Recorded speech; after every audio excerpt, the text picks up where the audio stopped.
વસુદેવસુતં દેવં કંસચાણૂરમર્દનમ દેવકી પરમાનંદમ કૃષ્ણં વંદે જગદ્ગુરુમ.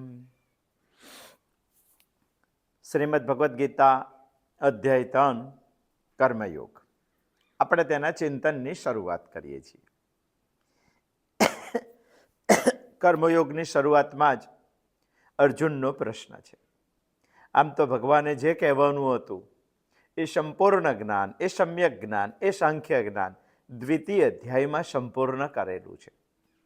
પરંતુ અર્જુનને ભગવાનના જ્ઞાન પછી એક મૂંઝવણ થઈ અને મૂંઝવણના અંતે અર્જુને ભગવાનને એક પ્રશ્ન પૂછી નાખ્યો અને એ પ્રશ્ન પછી ભગવાન ત્રીજો અધ્યાય કહેવા માટે પ્રવૃત્ત થયા છે. આમ તો સામાન્ય રીતે જેનો પ્રશ્ન હોય એને જ ઉત્તર સાંભળવામાં રસ હોય છે.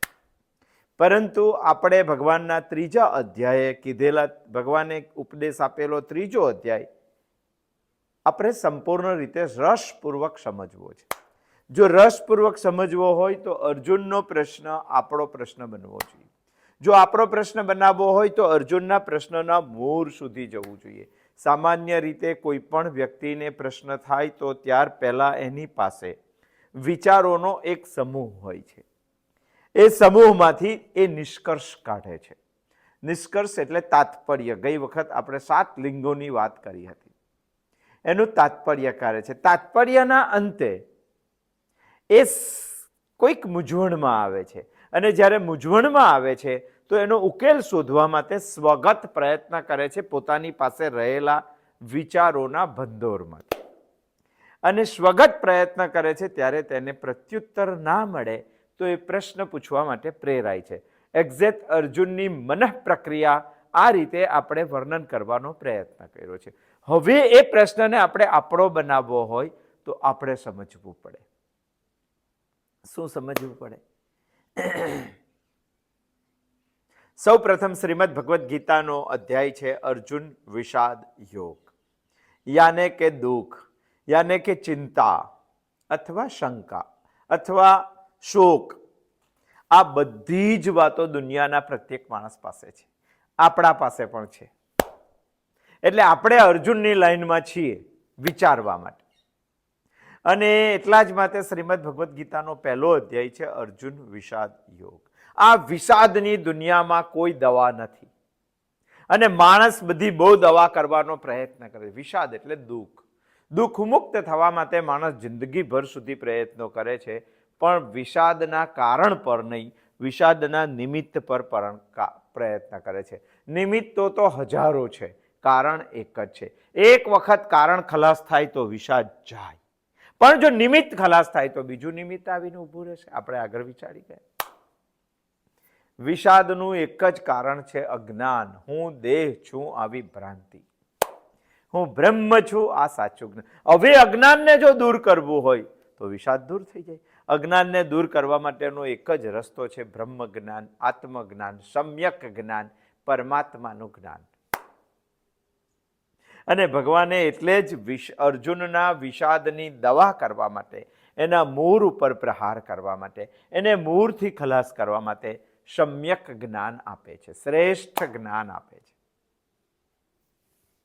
અને આખો બીજો અધ્યાય શ્રેષ્ઠ જ્ઞાનની ફળ, પરિણામ, સાધનો, આ બધી જ વાત ભગવાન સ્થિતપ્રજ્ઞ લક્ષણો કહીને કરે છે. આ બધી વાત કીધા પછી અર્જુન એક નિષ્કર્ષ ઉપર નીકળ્યો કે ભાઈ કર્મ કરતા દુનિયામાં જ્ઞાન શ્રેષ્ઠ છે. આપણે પણ આ જ નિષ્કર્ષ ઉપર આવીએ જો અર્જુનની લાઈનમાં આપણે ચિંતન કરતા હોય. અર્જુનને પ્રશ્ન થાય છે, મૂંઝવણ થાય છે કે ભગવાન મને કર્મ કરવાનું કહે છે અને ભગવાન એક બાજુ એવું કહે છે કે જ્ઞાન શ્રેષ્ઠ છે. હવે મારે કળવું શું? આ અર્જુનની મૂંઝવણ છે. આપણી પણ મૂંઝવણ છે. આપણે જ્ઞાન માટે જીવીએ છીએ, આપણે તો કર્મ કરવા માટે જીવીએ છીએ. તો કર્મ કરવા માટે આ તો અધોગતિનો રસ્તો છે એવું અર્જુનના પ્રશ્ન ઉપરથી તો સાબિત થાય છે. તો મારે શું કરવું? અર્જુનનો પ્રશ્ન એટલે મારો પ્રશ્ન છે. અને જો મારો પ્રશ્ન બની જાય તો ભગવાનના ઉત્તરમાં મને સંપૂર્ણ રસ પડી જાય. અર્જુનને કેટલીક મૂંઝવણો છે આ પ્રશ્ન સાંભળ્યા પછી, અને એ મૂંઝવણો આપણે વિચારવી જોઈએ, કારણ કે આપણે તો આ પ્રશ્નને આપણો પ્રશ્ન બનાવવો છે. અર્જુનને સૌથી પહેલા તો જ્ઞાન શ્રેષ્ઠ કે કર્મ શ્રેષ્ઠ તે ખબર ના પડી. ભગવાને જ્ઞાનને શ્રેષ્ઠ કીધું અને અંતે ભગવાને કીધું કે કર્મ કર. તો શું કરું? એટલે અર્જુનને એવું લાગે કે ભગવાન મને ઉલટા રસ્તે ચઢાવે છે. ભગવાન કહે છે કંઈક જુદું અને કરવાનું કહે છે કંઈક જુદું. તો ભગવાન મને ઊંધા રસ્તે ચડાવે છે, એવું અર્જુનના મનમાં શંકા ઊભી થાય છે. આપણું પણ એવું જ હોય છે. આપણે સમજો કે અમારા ત્યાં એક ભાઈ આવે અને એને આખું 64 થી લઈને 125, સોરી 65 થી લઈને 225, એટલે લગભગ એને 160 ચિંતનો સાંભળ્યા. અને 160 ચિંતનમાં તેને એવું સાંભળ્યું કે સમ્યક જ્ઞાન જ શ્રેષ્ઠ છે. અને એ નિર્ણય પણ આવી જાય કે ભાઈ આપણે આ સંસાર છોડી દેવો છે અને સમ્યક જ્ઞાન માટે સંન્યાસ લઈ લેવો છે. અને એવો જ્યારે નિર્ણય કરે, કારણ કે આખા અધ્યાયનો સારાંશ કરે, અને સારાંશ આ જ આવે છે, સમ્યક જ્ઞાન.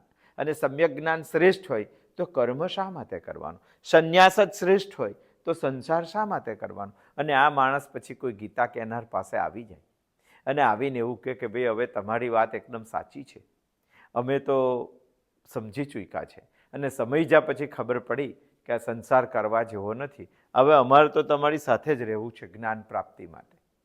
તો શું કહો તમે? અને સમજો કે કોઈક વ્યક્તિ એને એવું કહે કે ભાઈ જ્ઞાન પ્રાપ્તિ માટે અહીંયા રહેવાની જરૂર નથી, તમે તમારું કર્તવ્ય કરો.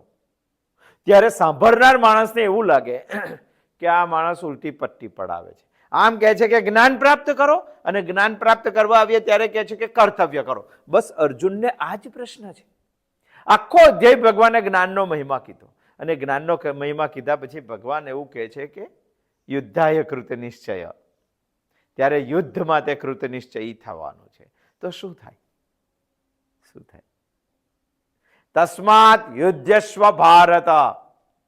ભગવાન જ્યારે આવું કહે ત્યારે અર્જુનને એવું લાગે કે ભગવાન જ્ઞાનની વાત કરે અને કર્મ કરવાનું કહે છે. હવે મને તો કંઈ સમજ પડતી નથી, અને મને કંઈ સમજ પડતી નથી એમાં પેટા વિચારો અર્જુન કર્યા કરે. અર્જુનને પહેલી શંકા એવી જાય કે ભગવાન મને ઊંધું ભણાવે છે તો શું ભગવાનને પ્રેમ નહીં હોય? ભગવાનને મારા માટે પ્રેમ નહીં હોય તો ભગવાન મને ઊંધું ભણાવે છે? ભગવાનને હું પ્રિય નહીં હોઉં તો ભગવાન જ્ઞાનનો ઉપદેશ આપે ને કર્મ કરવાની વાત કરે છે? આ તો એવું વાત થયું કે કોઈ બાળકને આપણે ચોકલેટ બતાવીએ, લે કરીએ, ચોકલેટ શ્રેષ્ઠ છે, ચોકલેટ ખાવો જ જોઈએ, અને પછી જ્યારે નજીક લેવા માટે આવે ત્યારે આપણે એવું કહીએ કે ચોકલેટ ના ખવાય, ખાખરા ખા. તો પેલા બાળકને મૂંઝવણ થાય કે નહીં?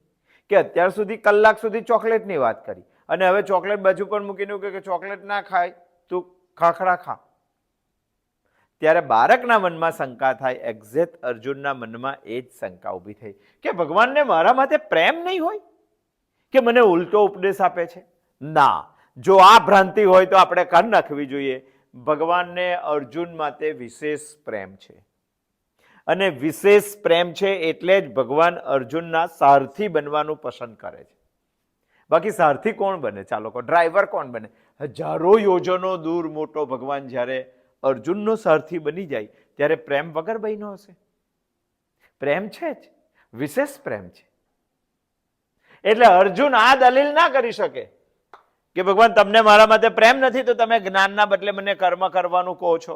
ના, ભગવાનને વિશેષ પ્રેમ છે. બીજું મૂંઝવણ અર્જુનને એવી ઊભી થાય છે, આ તો આપણે એના પ્રશ્નને આપણો બનાવવાનો પ્રયત્ન કરીએ છીએ એટલે વિચારીએ છીએ. અર્જુનને એવું થાય કે ભગવાન મને ઉલટું ભણાવે છે તો શું ભગવાન મારું કલ્યાણ નહીં ઈચ્છતા હોય?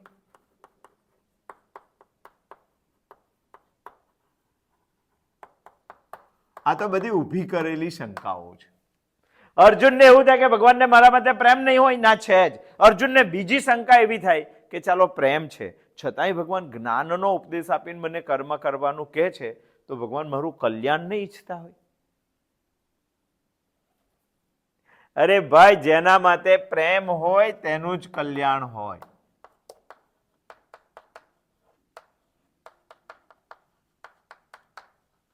જો તમે પહેલા એ વાત સાબિત કરી દીધી કે ભગવાન સારથીભાઈના એટલે અર્જુન માટે તેને વિશેષ પ્રેમ છે જ, અર્જુન તેનો પ્રિય વ્યક્તિ છે જ, તો જે પ્રિય હોય તેનું જ કલ્યાણ થાય. એટલે કલ્યાણ નથી ઈચ્છતા એવું પણ અર્જુનને આપણે કહેવું પડે કે એવું ના વિચારતો. અર્જુનને ત્રીજો પણ એક બીજો વિચાર આવે છે. પ્રશ્ન પછી અર્જુનના પ્રશ્નનો આજે આપણે વિચાર કરવાના છે. અર્જુન એવું વિચારે કે ભગવાને મને કર્મ કરવાનું કીધું, જો માણસ પ્રેયની ઈચ્છા કરતો હોય તો જ માણસને કર્મ કરવાની સૂચના આપે, તો શું ભગવાન મને સમજી નહીં શક્યા હોય? એ એવું વિચારતા હશે કે અર્જુન પ્રેય ઈચ્છે છે એટલે એને કર્મ કરવાનું કહીએ? ના ના, અર્જુને તો બહુ પહેલા ભગવાનને કહી દીધું હતું કે ભગવાન, હું તો શ્રેયની ઈચ્છા વાળો છું અને મારા માટે જે કલ્યાણકારક વાત હોય તે મને જણાવો. એટલે અર્જુનના માટે પ્રેમ પણ છે, ભગવાન અર્જુનનું કલ્યાણ પણ ઈચ્છે છે, અને અર્જુનના માટે પ્રેય નહીં પણ અર્જુન શ્રેય ઈચ્છે છે, એના માટે જ ભગવાન આ ઉપદેશ આપે છે. બધી સમજણો આપણી ઉલટી પડે છે, ભગવાન તો સુલતું જ જણાવે છે. તો બીજી પણ એક શંકા થાય. ચાલો, આ બધું બરાબર છે, તો બીજી એક શંકા અર્જુનને એવી જાય કે ભગવાન મને સ્પષ્ટ નથી કહેતા, અથવા તો ભગવાનને જ ખબર નથી, અથવા તો ભગવાન મને ગોર ગોર ફેરવે છે. આપણે કોઈને કહીએ કે અસ્પષ્ટ વાત માણસ જ્યારે કરે ત્યારે આપણે એવું કહે કે ગોર ગોર ના ફેરવો. આપણા માટે બીજો પણ શબ્દ છે કે કોઈક વસ્તુ આપણે જ્યારે બતાવીએ પણ એને આપવી ના હોય, ખાલી બતાવવી જ હોય લાલચ ઊભી કરીને, તો ગુજરાતીમાં એક કહેવત છે, કણીએ ગોળ ના વળગાડો.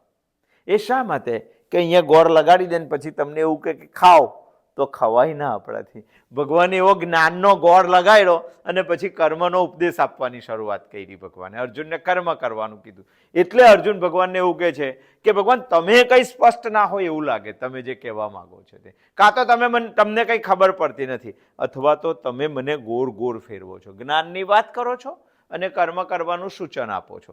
એટલે અર્જુનને આ બધી શંકાઓ ઊભી થાય છે. પરંતુ ભગવાન પોતાની વાતમાં ખૂબ જ સ્પષ્ટ છે, કારણ કે ભગવાન સર્વજ્ઞ છે.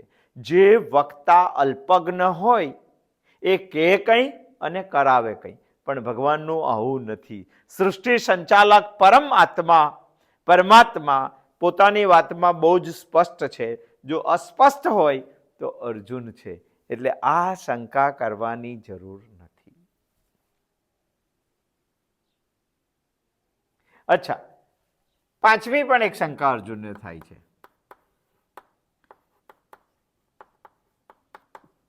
કર્મનો અધિકારી.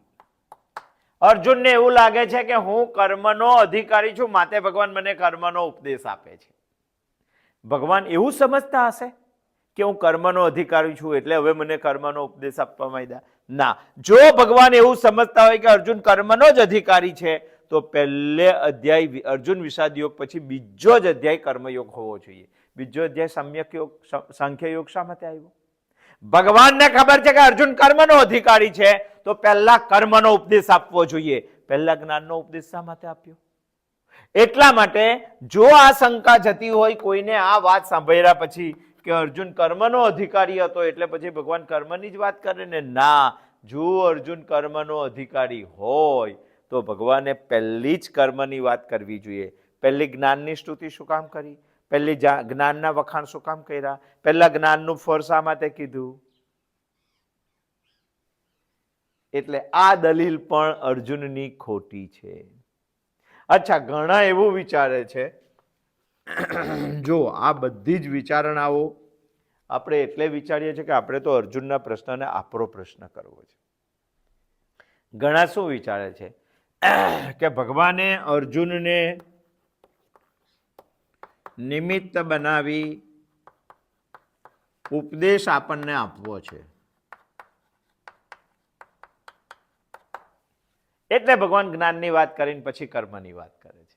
ઘણા તો એવી દલીલથી વિચારવા માંડ્યા કે ભગવાને અર્જુનને નિમિત્ત બનાવવો છે અને નિમિત્ત બનાવીને ઉપદેશ અર્જુનને નહીં આપણને આપવો છે, અને એટલા માટે ભગવાને જ્ઞાનની વાત કરીને કર્મનો ઉપદેશ આપવાની શરૂઆત કરે છે.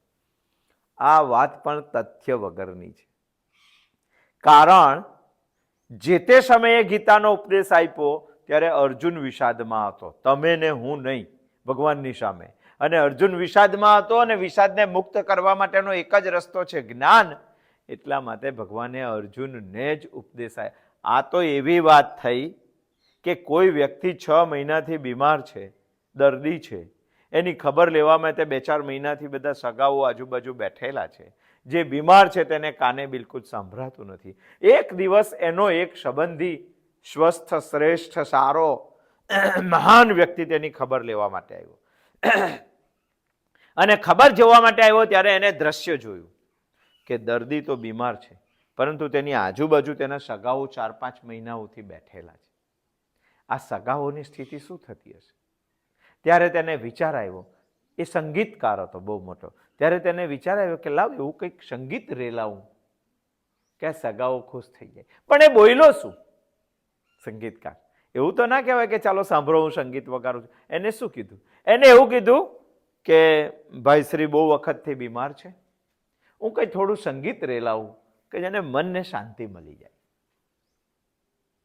હવે તમે એવું માની શકો કે દર્દીને નિમિત્ત બનાવીને આ બધાને એ સંગીત સંભળાવે છે? ના, કારણ કે દર્દી કાને સાંભળતો જ નહોતો અને સાંભળતો નહોતો તો પછી તેને નિમિત્ત બનાવીને સંગીત આ લોકોને સાંભળવાનું, એ વાત તમે સાબિત કેવી રીતે કરી શકો? કેવી રીતે કરી શકો? અર્જુન વિષાદમાં હતો, માટે ઉપદેશ ભગવાને અર્જુનને જ આપેલો છે. અને વિષાદનું કારણ પણ શ્રીમદ ભગવદ્ ગીતામાં અતથી ઇતિ સુધીનું બતાવેલું છે. અર્જુનને સામે રાખીને આપણને ઉપદેશ આપ્યો, આ વાત ખોટી છે. એટલે આપણે અર્જુનના પ્રશ્નને આપણો જ પ્રશ્ન બનાવવો પડે. એટલે આપણે હવે 3જા અધ્યાયના 1લા શ્લોકની વિચારણાનું શરૂ કરશું. ભગવાનને અર્જુન શું કહે છે? જાયસી ચેત કર્મણસ્તે મતા બુદ્ધિર્જનાર્દન તત્કિમ કર્મણિ ઘોરે મામ નિયો જયસી કેશવ. બહુ સુંદર શ્લોક છે. જાયસી ચેત કર્મણસ્તે મતા બુદ્ધિર્જનાર્દન. હે જનાર્દન, કર્મ કરતા જ્ઞાન શ્રેષ્ઠ છે એવી તમારી માન્યતા છે. મતાહા મત છે. શું? બુદ્ધિ. કોના કરતા? બુદ્ધિ. કોના કરતા શ્રેષ્ઠ છે? ચેત કર્મણસ્તે. જાયસી શ્રેષ્ઠ છે. તમારા મત પ્રમાણે કર્મ કરતા જ્ઞાન શ્રેષ્ઠ છે. આવું અર્જુન ભગવાનને સંબોધન કરીને કહે છે. હે જનાર્દન, પહેલી પંક્તિ વિચારે છે. હે જનાર્દન, તમારા મત પ્રમાણે જ્ઞાન કરતા કર્મ કરતા જ્ઞાન શ્રેષ્ઠ છે. જાયસી ચેત કર્મણસ્તે મતા બુદ્ધિર જનાર્દન. સંબોધન કરે છે જનાર્દન.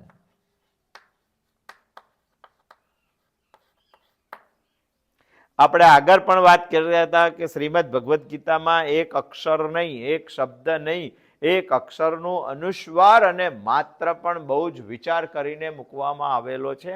એટલે ગીતા સંપૂર્ણ છે. અહીંયા અર્જુન ભગવાનને જનાર્દન શબ્દથી સંબોધન કરે છે. જે નામ આવ્યું તે બોલી કર્યું એવું હોતું નથી. જનાર્દનનો અર્થ થાય છે જન વત્તા અર્દન.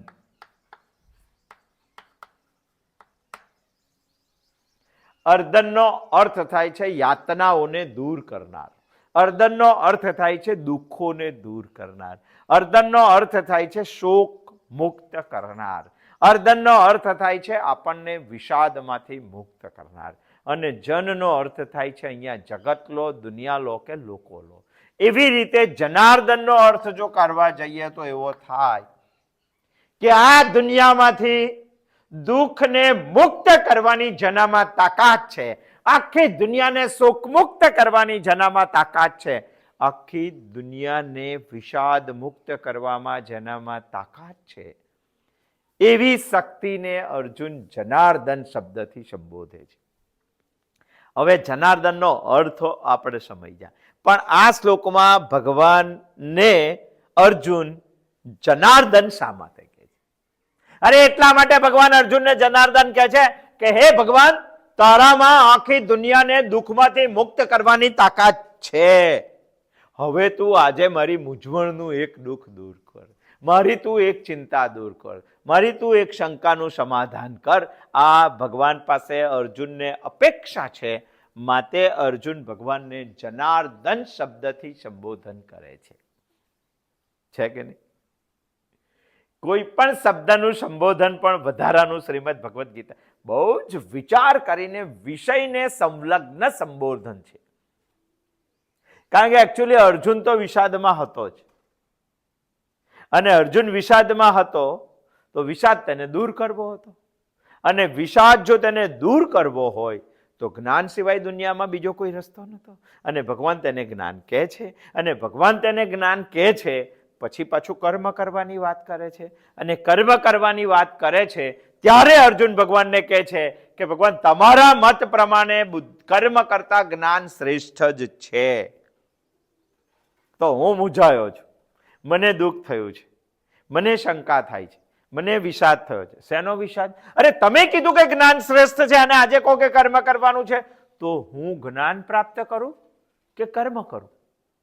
અને જો તમારામાં આખી દુનિયાની શંકાઓનું નિવારણ કરવાની તાકાત હોય, આખી દુનિયાને દુઃખમાંથી મુક્ત કરવાની તાકાત હોય, તો હે જનાર્દન, તમે મારી આ એક તકલીફ દૂર કરો. આ અપેક્ષા છે. માટે અર્જુન આ શ્લોકમાં ભગવાનને જનાર્દનનું સંબોધન કરે છે. બહુ સુંદર શ્લોક છે. બીજું પણ સંબોધન છે. બીજું સંબોધન છે કેશવ. આ પણ વિચારવું જોઈએ. પહેલી રીતિમાં કે જાયસી ચેત કર્મણસ્તે મતા બુદ્ધિર જનાર્દન તત્કિમ કર્મણિ ઘોરે મામ નિયો જયસી કેશવ. પહેલું શું કીધું? તમારા મત પ્રમાણે હે જનાર્દન, જ્ઞાન કર્મ કરતા જ્ઞાન શ્રેષ્ઠ છે. આ એક મને મૂંઝવણ છે. જનાર્દન, તમે આખી દુનિયાની મૂંઝવણો દૂર કરતા હોય તો મારી આ એક મૂંઝવણને દૂર કરો. તમારો મત આ છે, તો પછી તમે મને ઘોર કર્મ કરવા માટે શા માટે પ્રવૃત્ત કરો છો? જો અર્જુન શબ્દ વાપરે છે ઘોર કર્મ, કર્મણી ઘોરે હે, ખાલી કર્મ શબ્દ નથી બોલતો. તો મને આવું ઘોર કર્મ કરવા માટે શા માટે યોજો છો? હે કેશવ, હે જનાર્દન, દુઃખ મુક્ત કરો. અને હે કેશવ, શા માટે યોજો છો? કેશવ શબ્દ શા માટે? કેશવ શબ્દમાં ક, અ અને ઈશ ત્રણ શબ્દો સમાયેલા છે, અને એ ત્રણે ત્રણ શબ્દો આપણે સમજવા જોઈએ. અને ત્રણે ત્રણ શબ્દો માટે શાસ્ત્રોમાં એક ઉલ્લેખ છે. ક એટલે બ્રહ્મા, અ એટલે વિષ્ણુ, અને ઈશ એટલે મહેશ. બ્રહ્મા એટલે સર્જક, વિષ્ણુ એટલે પાલક, અને મહેશ એટલે સંહારક. અંગ્રેજીમાં કહેવું હોય તો જનરેટર, પાલકને કહેવું હોય તો ઓપરેટર, ડિસ્ટ્રોયર. આનામાંથી આપણે જી ઉઠાવ્યો, આનામાંથી આપણે ઓ ઉઠાવ્યો, આનામાંથી આપણે ડી ઉઠાવ્યો. ત્રણે ત્રણ શબ્દો આપણે ભેગા કરી દીધા અને શબ્દ બનાવી દીધો ગોડ. અર્જુન કહે છે કેશવ, સંબોધન છે ગોડ.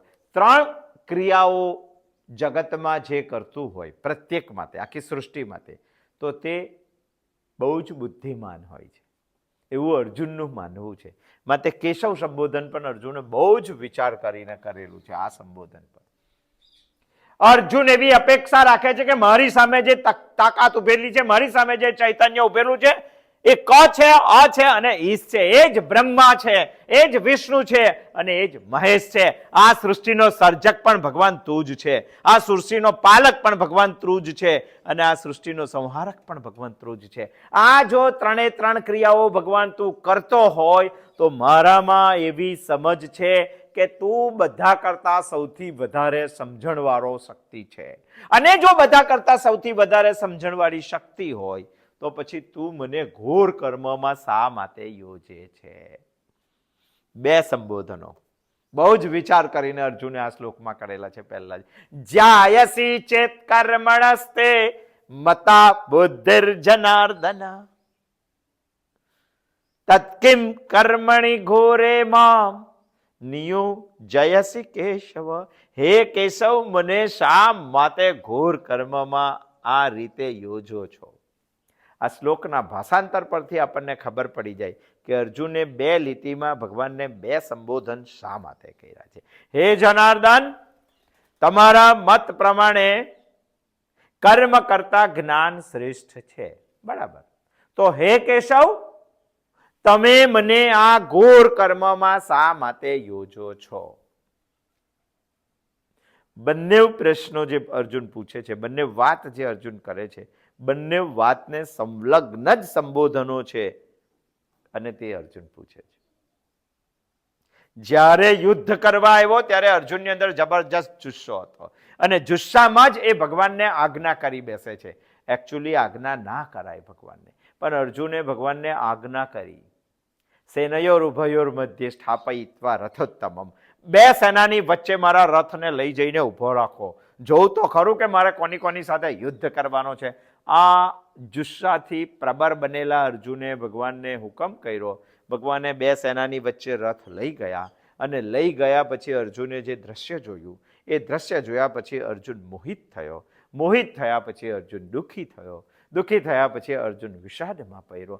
આ અર્જુનની એક જ દવા હતી, વિષાદની, શોકની, મોહની, અને તે દવા હતી સમ્યક જ્ઞાન. અને એટલે ભગવાને સાંખ્ય યોગ કીધો અને સાંખ્ય યોગ કીધા પછી ભગવાને તસ્માત યુદ્ધસ્વ ભારત કર્મણ્યેવાધિકારસે યોગસ્થ કુરુ કર્માણી એવું કહીને ભગવાનને કર્મ કરવાનું જણાવ્યું. અને જ્યારે ભગવાને અર્જુનને કર્મ કરવા માટેની વાત કરી ત્યારે અર્જુનને મૂંઝવણ થાય છે, પ્રશ્ન થાય છે. જાયસી ચેત કર્મણસ્તે મતા બુદ્ધિર્જનાર્દન તત્કિમ કર્મણિ ઘોરે મામ નિયુજયસી કેશવ. આપણે વિચારવા જેવો પ્રશ્ન છે અને આપણે વિચારવા જેવો પ્રશ્ન છે, માટે જ તેના ઉપર વિચાર કરવો જોઈએ. સામાન્ય રીતે શ્રોતાની એક કમજોરી હોય છે. શું કમજોરી હોય છે? આપણે વિચારવી જોઈએ. પોતે જે માને છે તે વાત વક્તા પાસે પ્રદર્શિત કરવાનું શ્રોતા હંમેશા ઈચ્છે છે અને ઈચ્છે છે માટે એ પ્રશ્ન પૂછે છે. અર્જુનનું પણ કંઈક આવું જ છે. અર્જુનનું પણ કંઈક આવું છે. અર્જુન પોતાની માન્યતાને દ્રઢ કરવા માટે ભગવાન પાસેથી એ ઈચ્છે તે સાંભળવા માગે છે અને ઈચ્છે તે સાંભળવા માગે છે માટે અર્જુન ભગવાનને પ્રશ્ન પૂછે છે. અર્જુન શું કરે, શું ઈચ્છે છે? અર્જુન તો એવું કહે છે કે ભગવાન આ બધો પોટલો ફેંકી દઈને હું તો હિમાલયમાં જઈને સંન્યાસ લઈ લઉં છું. ત્યારે ભગવાન એવું કહે છે કે તારે સંન્યાસ લેવાની જરૂર નથી, તારે યુદ્ધ કરવાનું છે. બસ અર્જુન પોતાની માન્યતાને ભગવાનના મોહ દ્વારા કેવડાવવા માગે છે, માટે જ અર્જુન ભગવાનને પ્રશ્ન પૂછે છે અને ભગવાન પાસેથી તે પ્રદર્શિત કરવા માંગે છે. શ્રોતાનું આવું જ હોય છે. વક્તા પાસેથી પોતાના મતને પ્રસ્થાપિત કરાવવા હાળું ક્યારેક શ્રોતા પણ વક્તાને પ્રશ્ન પૂછી લે છે. એવો જ પ્રશ્ન અર્જુને ભગવાનને અહીંયા પૂછી લીધો છે. અહીંયા બે બાબતો આ શ્લોકમાં મહત્વની છે અને બંને બાબતો માટે આપણે વિચારવું જોઈએ. એક બાબત છે ભગવાનનો મત.